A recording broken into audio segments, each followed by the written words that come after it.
Welcome to Sportslov Media on YouTube. It's your guy Sportslov with today's video.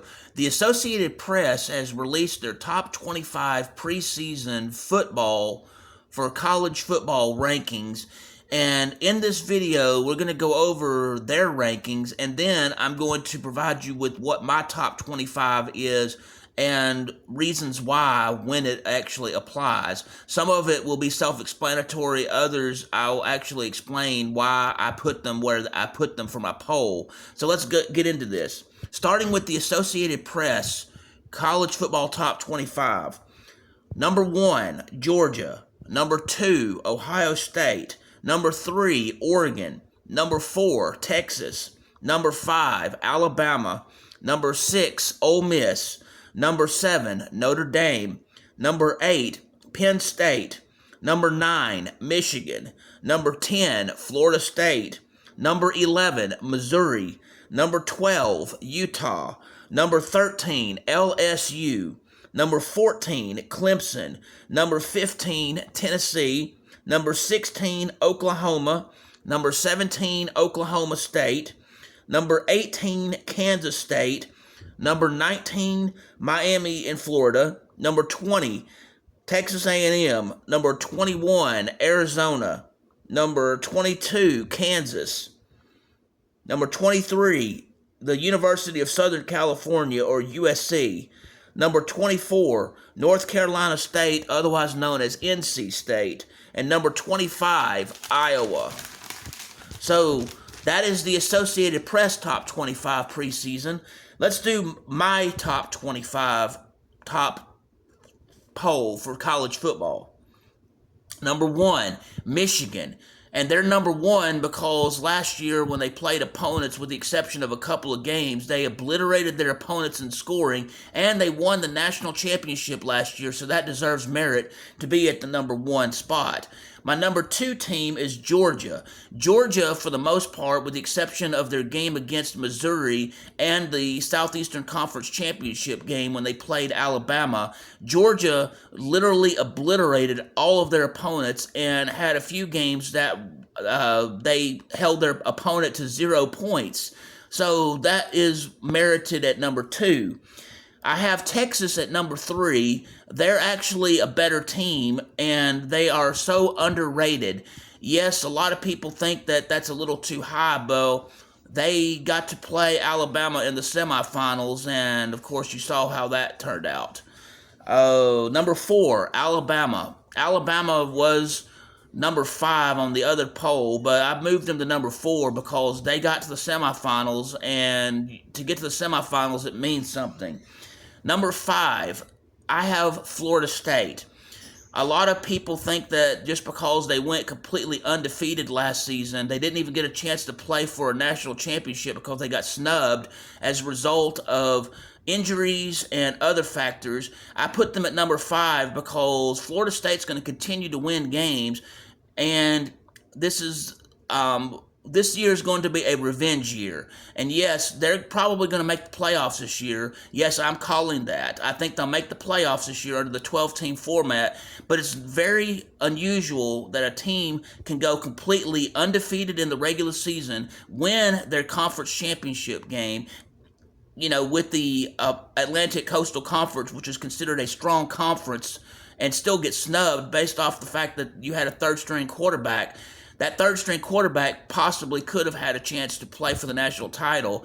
Because they won all their games in their season and they did not get to play for the actual national championship, Florida State has claim to an unofficial national championship because they did get that according to one of the polls that meets the criteria. So Florida State's at number 5 for that reason. Number 6, Notre Dame. Notre Dame usually is a team that's like your wild card team. They usually do really well, and they don't lose very many games. And the only reason they lost what games they did last year is they've got a new coach who's kind of young and trying to rebuild the team. So I think that success carries on, and I've got them at number 6 for that reason.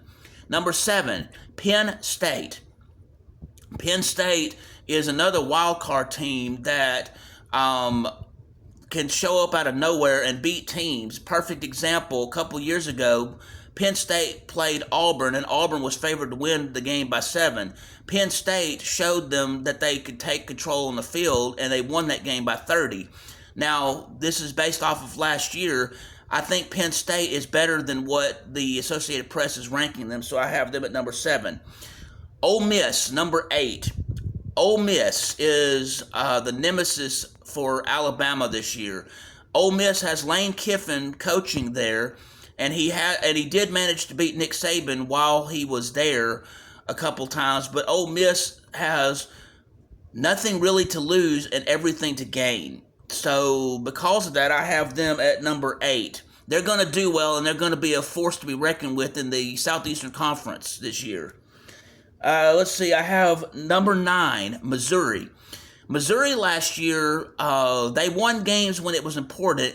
They played Georgia, and when they played Georgia, they kept Georgia very low scoring, and it was a very close game through the third quarter. And then after the fourth quarter, Georgia kind of got to their senses and finally beat Missouri pretty soundly. But then Missouri played Ohio State in a bowl game at the end of the season and managed to beat them.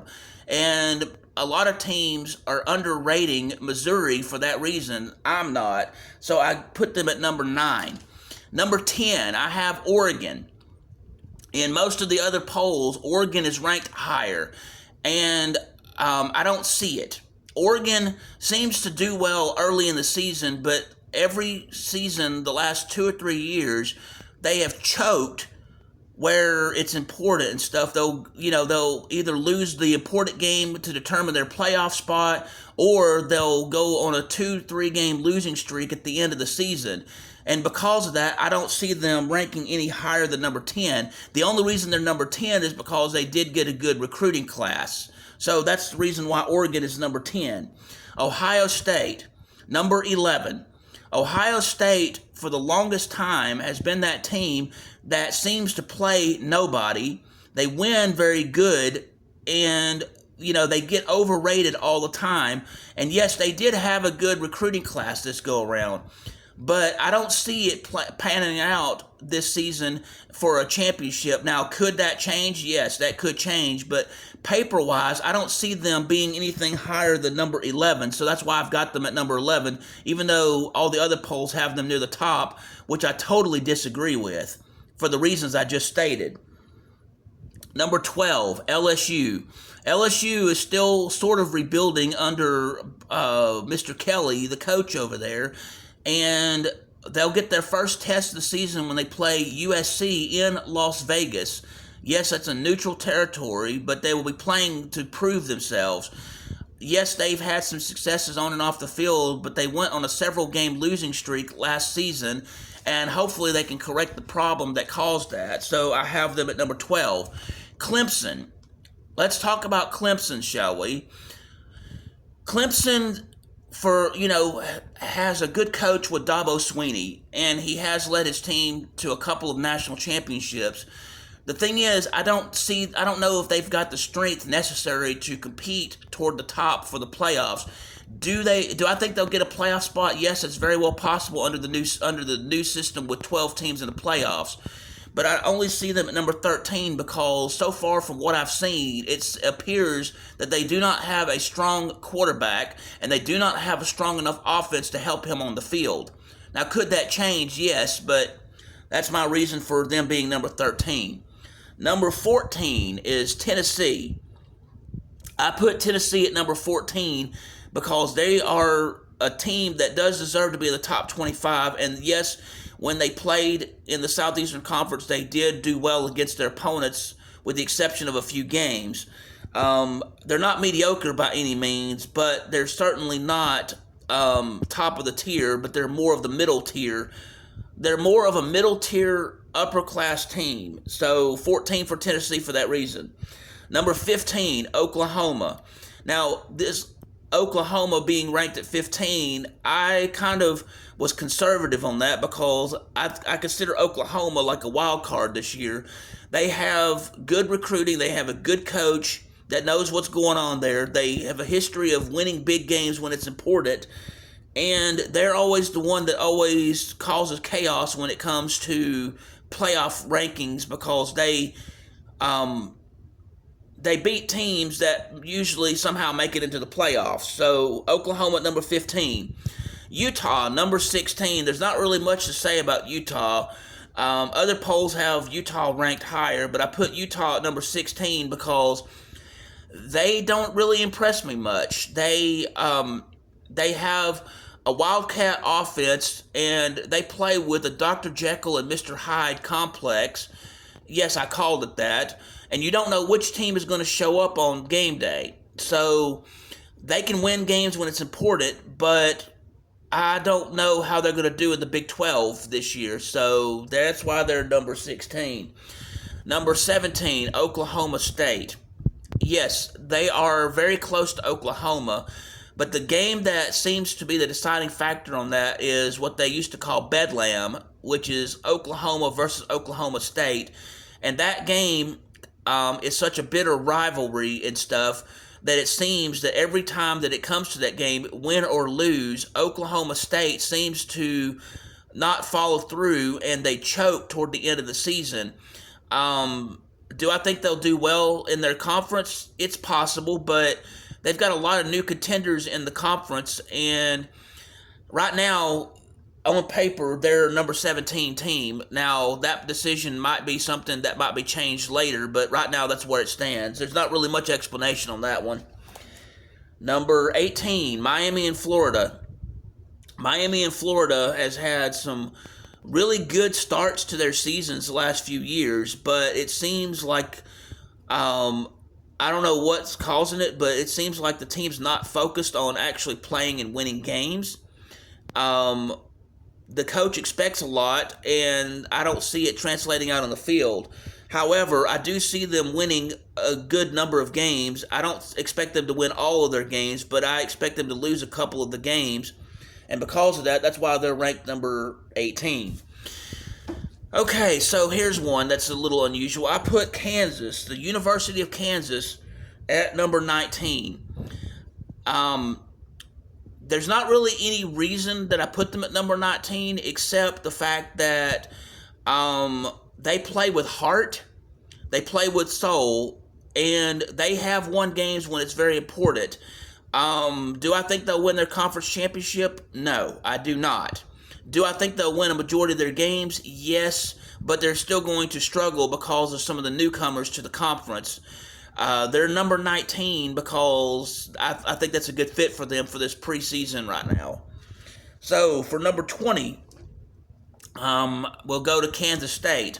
Kansas State reminds me of how Arkansas used to be for the Southeastern Conference. Kansas State, you don't know if they're going to win games, if they're going to lose games. A lot of the games they fight to the bitter end, and one reason I put them at number 20 is Kansas State seems to be that team that when you play them will find some way in a lot of cases to take the game to overtime. And in overtime, Kansas State seems to have a better record overall when it comes to winning the games. So I think they're a number 20 team because they'll win most of their games, but it probably will come down to the wire, the last minute, or go to overtime to determine that. So, yeah. Number 21, USC. USC has a great coach, but it seems like they'll win games when it's important, and the last 2 years, they seem to go on a 2, 3, or 4 game losing streak at the very end of the season, and I think that's very well possible that could continue this year. And they lost their main quarterback to the NFL, and I have not seen anything that represents anything that's going to show what greatness they once were. Now, could I be wrong? Yes, and I hope that I am. But right now, as it stands for the preseason, they are number 21. Number 22, North Carolina State or NC State. NC State used to be a force to be reckoned with in football, and they used to beat high-quality opponents, and last year they did the same thing in playing a couple of games they did, and I think that's going to continue this year, but I don't think they're going to be a top-tier team. In fact, I think NC State's probably going to finish somewhere around the middle of the road. Now, I could be wrong, but from what it looks like, that's how it stands, and that's why I've got them at number 22. Number 23, Arizona. Arizona is ranked in the top 25. The only reason I put them where I did was they do have two good games they won against top 25 opponents last year, and they had a very good recruiting class. So that's really the only simple reasons why I've got Arizona at number 23. Number 24, Washington. In all of the other polls I've seen, they do not even have Washington ranked in the top 25, and I know it's because they lost their coach, and he ended up moving to the University of Alabama. Well, you would think that they could keep the top caliber like they were, because Washington is one of those teams that when they get good, the good gets going, and they do things that's not expected.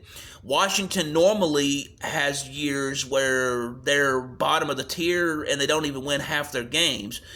I think it'll be a half and half kind of year, but for the fact that they got to the semifinals last year, that warrants enough notice for them to be number 24 in my poll, even though none of the other people have them even in the top 25 based off of how weak they think the team is, based off of rebuilding off of their success from last year. I kind of buy into that argument, but I still think that they should be number 24 based on the fact that, yes, they got to the semifinals and they got to play for a national championship. And yes, when they played in the national championship game, they did get beat bad. They got beat very bad. But it still warrants them being number 24 for that reason. So, finally, for my top 25 preseason, I put number 25, Jacksonville State University. Yes, you're wondering, who is Jacksonville State University? Well, one, they are a Conference USA football team that is being coached by Rich Rodriguez. Rich Rodriguez, if you may remember, has a winning history where when he coached several Pac-12 conference schools, he led several of those schools in his career to conference championships. And yes, he's coaching at Jacksonville State University.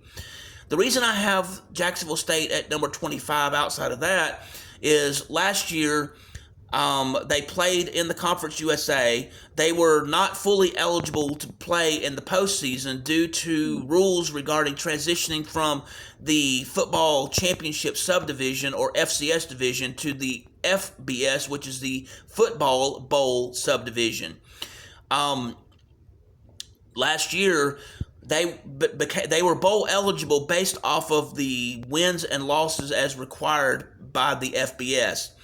But according to the rules that were put in place, a team that is in the first year of FBS play is typically not eligible for a bowl game due to the fact that they try to make it easier for the transition for a team to transition from FCS to FBS. And historically speaking, when a team has made that transition, the reason they put the rule in play is a team in that transition will usually not do well in their bowl game. Well, Jacksonville State University last year got to play in a bowl game under a old rule technicality. They did not have enough teams that were bowl eligible based off of the win-loss record. And so what they normally would do is in that situation, they would find other teams that are eligible based off of the technicality, which they were. And if they hadn't gotten in on the technicality, if they would have had 5 wins and 7 losses, that's the next group of people they would have gone with. Well, Jacksonville State got to play in the bowl game, even though they weren't supposed to, but they got in on a technicality. And not only did they play in the bowl game, but they won the bowl game in the first year that they played at a bowl game, even though they weren't fully eligible, but they got in on a technicality. The fact is, a team in their first year of existence does not get to play in a bowl game in the FBS typically. The last time that happened where a team that got in on a technicality that got to play in a bowl game was in 1970.